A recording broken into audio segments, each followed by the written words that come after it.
Hey everybody, it's David Victor here from Boom Cycle Digital Marketing, and we're over here in beautiful Pleasanton, California, and back here today with a hopefully blissfully short SEO note of the day. So the note is basically around, what should Google get credit for?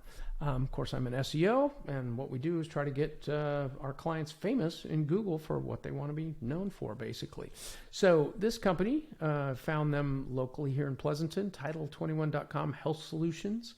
They make software solutions, document management, workflow for health sciences companies. And what I did is I popped them in here into my favorite tool, hrefs. Which basically will tell you what keywords a site is being found for in Google.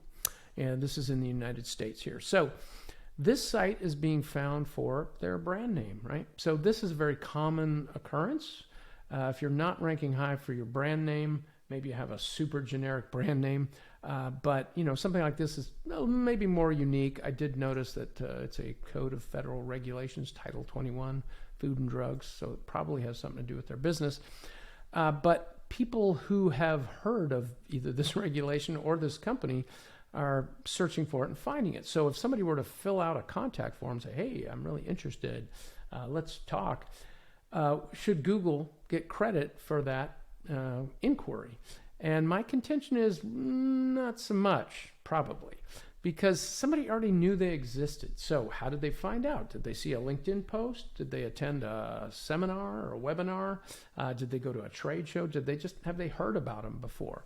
And this search basically means, when you get traffic for that search, it basically means somebody has heard about you and they didn't want to type your whole URL into the URL bar, so they just go to Google and type in your name and then click through.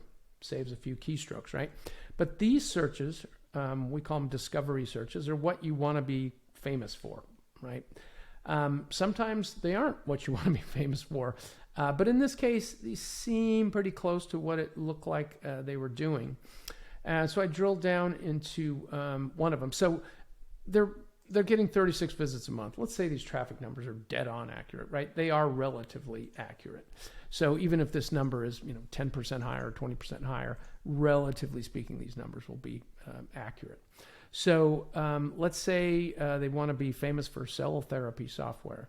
They're getting 4 visits a month for that, and they're in the number 2 position, which means this term isn't searched very much. And you can see, indeed, search volume is about 20 searches per month. So there's more searches for these terms, as you can see, but are they hitting it right on the mark? Software document control is pretty generic. I know there was a company that used to own a company that I worked for called Documentum, and they made software document control systems.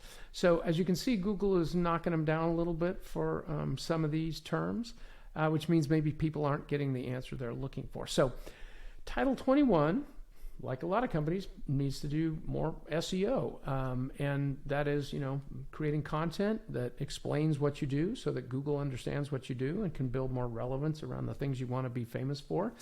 And that involves usually a lot of blogging. And let me find Title 21. There they are. So blogging, looks like they haven't really done much here.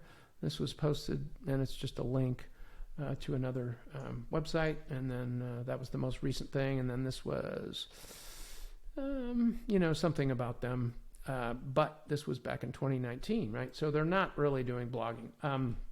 Blogging can kind of take, a lot of times people just want to post PR and stuff like that, and they think, there you go, that's all we need to do. But really what it is for sending up like signal flares to Google, so it can attach relevance around the topics and the keywords that you want to be famous for, right? So this company needs to do more blogging, more SEO, basically, building links, making sure their site's fast and accessible, and basically the block and tackle SEO stuff. So hopefully that helps somebody out there today. And if you need any help, feel free to get in touch. I'm David Victor from Boom Cycle Digital Marketing, and we'll see you soon. Bye-bye.